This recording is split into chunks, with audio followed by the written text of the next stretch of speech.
In recent years, an increasing number of young adults have been interested in sobriety, curious about becoming sober, drinking less. Some of us have even taken on completely sober lifestyles. A lot of us tend to go to parties too. We are the most common demographic to go to parties and even music festivals. Some of these places are even sponsored by alcohol brands. That leads me to the question, where do sober young adults go to have fun?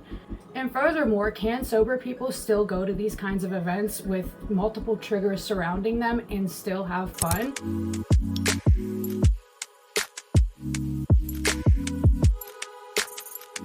Hello, welcome to my kingdom, or welcome back to my kingdom. My name is King Zoeplur. I am a full-time artist and talent promoter. I am also almost 2 years sober, and today I would like to teach you all of the advice that I learned over the past couple years on how I deal with my triggers in public, social outings, concerts, raves, vending, working at these events, all of the above. So stay tuned and don't forget to subscribe. I also have a playlist called Sober Buddy, which is full of videos like this. I think I've only actually made 3 of them, so it's not that full yet, but we're getting there. I am a huge supporter of harm reduction as a raver, and I just thought it would be really great to put some advice all in one place for my other friends who just need it, you know, make this stuff accessible, make the stuff I've learned accessible. Reminder, I'm not a medical professional. I am not a recovery counselor. I am not a social worker. I am just a person who used to have many problems, and this is just me sharing some advice. So please just take this as that, like friend advice and not medical advice, because this is not medical advice. Okay. First and foremost, be honest with yourself and create really solid boundaries. Figure out what triggers you, what you can and cannot handle. Know your limits. I know this is like annoying to hear, but the most important thing that you could do is communicate with your friends and other people who may invite you out to these things that, hey, I'm in recovery. If I have to leave early because I'm a little bit like overwhelmed by what's going on, that's why I left. And the best thing you can do is just tell them beforehand that you might leave early, and then whenever you are leaving, just text them.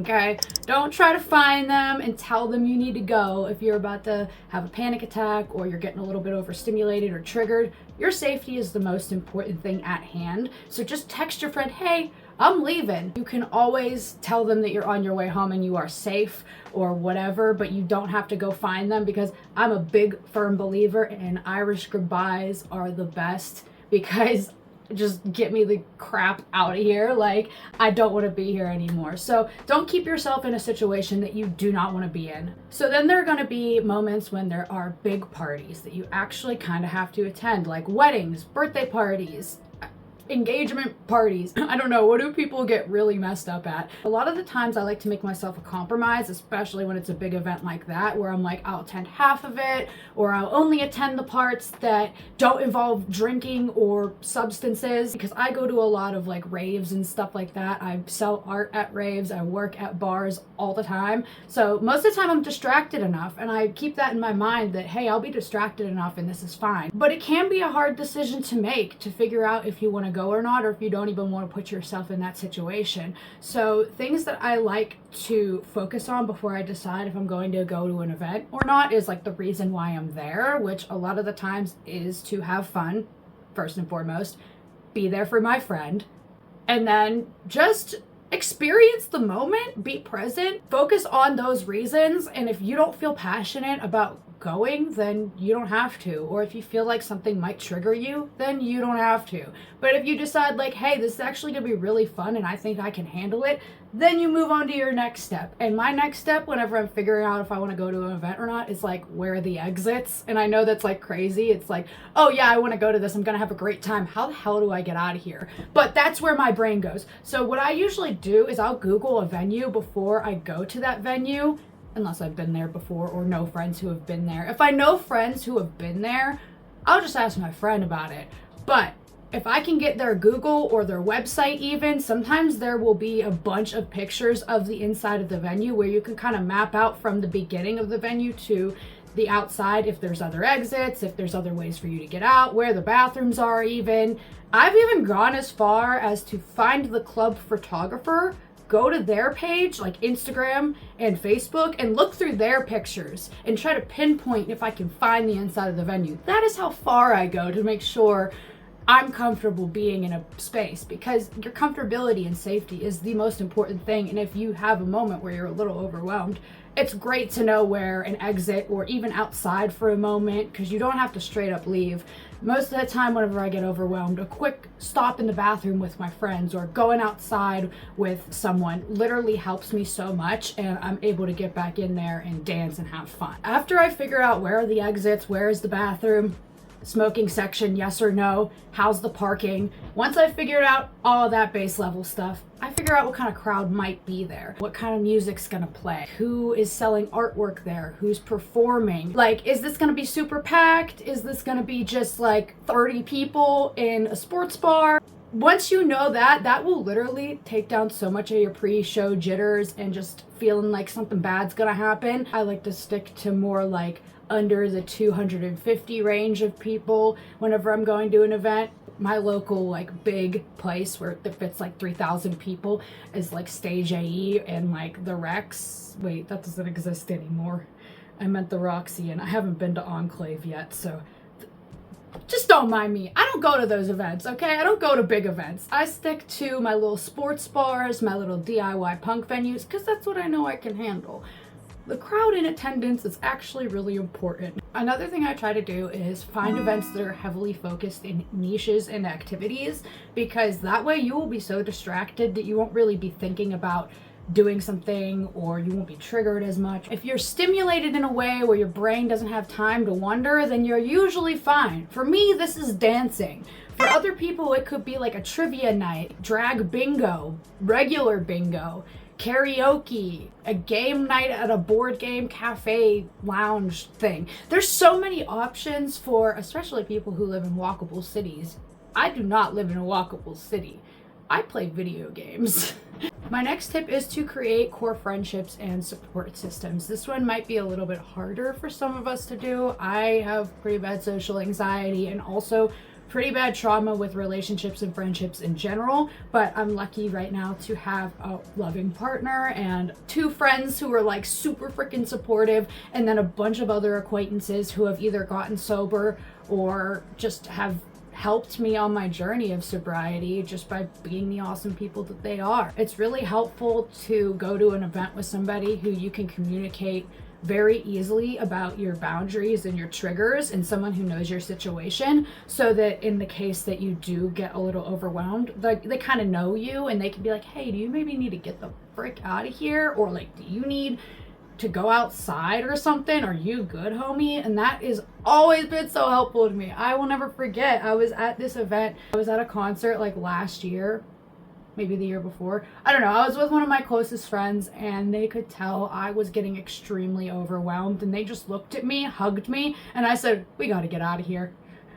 And it's become an inside joke between us. Like, I'm not kidding. If you have the right friends, they will not give 2 craps. They will not think you're a burden. They will not think you're being annoying or anything. Like, I promise you, it's gonna be okay. You can go get some air, because sometimes we do feel like we're a burden, and I never want to even like come across as better than anyone else, or like a burden, or like I'm trying to get attention or anything like that. And I feel like that's a struggle for a lot of sober folks. Like, we don't want to constantly be talking about it because we don't want to. It doesn't matter, dude. Just like tell people how you feel. Just be honest. And along the lines of honesty and making friendships, don't be afraid to mention that you're sober. Like, don't be afraid to mention that you're in recovery, because a lot of the times, like I said at the beginning of the video, a lot of people are thinking about getting sober. There are a lot of people who share the same ideas as you, and even if people are not sober, it's something honorable that you should be proud of. And if anyone talks shit on that, then they are not the kind of person you need to be around anyway. So they just show themselves out the door for you, and that's actually dodged a bullet. Okay, dodged a bullet. Something that I've learned is when you're getting sober, you have to start dealing with the self-awareness of it all. Because when we used to be on substances and drinking all the time, we were not aware of our surroundings. We were barely coherent. So now that we're out at these events with all the lights and all the music and all the people and all the sounds and all the smells, and we can remember it, and our brain is not shut off. It is turned very much on.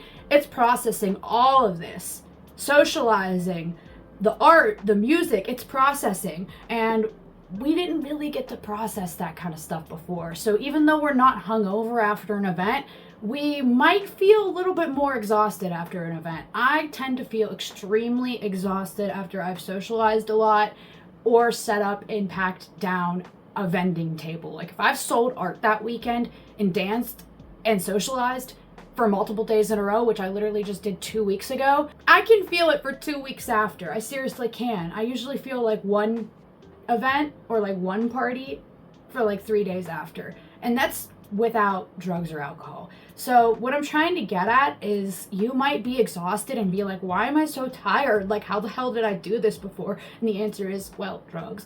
But if you're not the type of person to drink caffeine, it's going to be extremely hard for you. I'm so sorry, but that's just how it is. Red Bull has saved my life. And that is one of those things that I like to check before I go to a venue too, is if they have Red Bull. And I've even gone as far to like bring my own energy drinks and try to sneak them in, or ask the person at the door like, hey, I'm sober, can I just bring this in? And sometimes the worst they can do is say no. Obviously don't open them first, like get the cans, walk to the door and be like, hey, can I bring these in? I mean, a giant concert venue is probably gonna say no, but your local DIY punk spot that just happens to not have a sponsorship by Red Bull, so they're not fucking gonna have Red Bull for you there, you could probably convince them to let you bring in some. So that's what I like to do as well, is make sure that there's Red Bull or something on the premises, because I need my energy to keep up with y'all.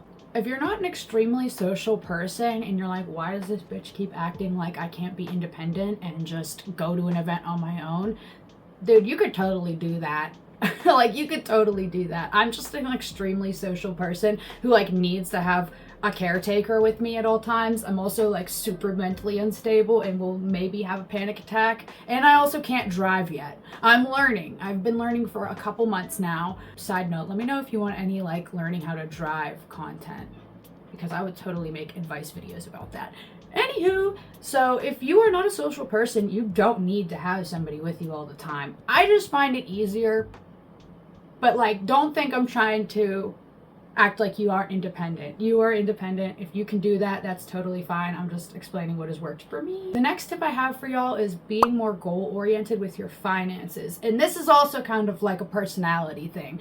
I love budgeting and getting a good deal. And one of the main reasons I got sober was because I saw how much money it was eating up. And I throw parties, like I throw raves once a year, okay, whatever, a couple times a year, whatever, it's a hobby, but it's an expensive hobby. Each party costs a couple $1,000s, okay? So I would like to save that money for my passions. And I also am an artist, and art supplies aren't free, and life is not free. Being a full-time artist and not drinking anymore or doing substances was seriously one of the best decisions I have ever made. But whatever it is, find something to focus your finances on. It can be just paying your bills on time, getting out of debt or not being in debt, buying gifts for your friends. I have a friend who got sober and he's a DJ and he puts all of his money into like vinyl records, but he also got like a really nice car recently too.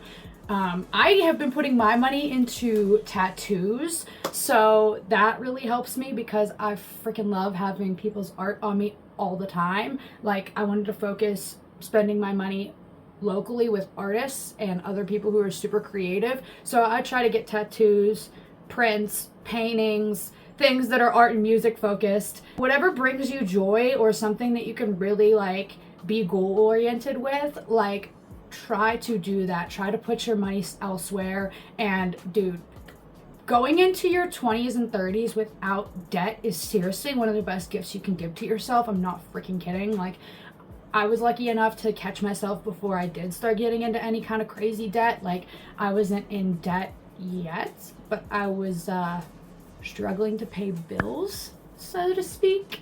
Kind of lost my internet there for a little bit, so it was teetering on the edge. But I'm telling you right now, the amount of stress that has been released from me, like every single day I used to wake up freaking the hell out about money, and now I just don't anymore. And it's not that I'm not broke, it's just that I know I'm being more responsible with my finances because I can track them, because I'm not blacked out all the time and I'm not spending it on stuff that is frivolous. I'm being really, like, making sure I don't spend too much every month. I'm doing things I've never done before, like saving money, making sure I don't spend too much every month, writing down my finances. Like, I never did this stuff before. I was never this kind of conscious or self-aware, but now that I don't have substances to weigh me down and my head is just so more clear, it's just so nice. Last but not least, remember that not every moment in sobriety is gonna be magical. You're gonna have your off days. You're gonna have your days where it's all you think about, and you're gonna have your days where you're like, why today? Like, I'm not even triggered, nothing bad's happened, it's not like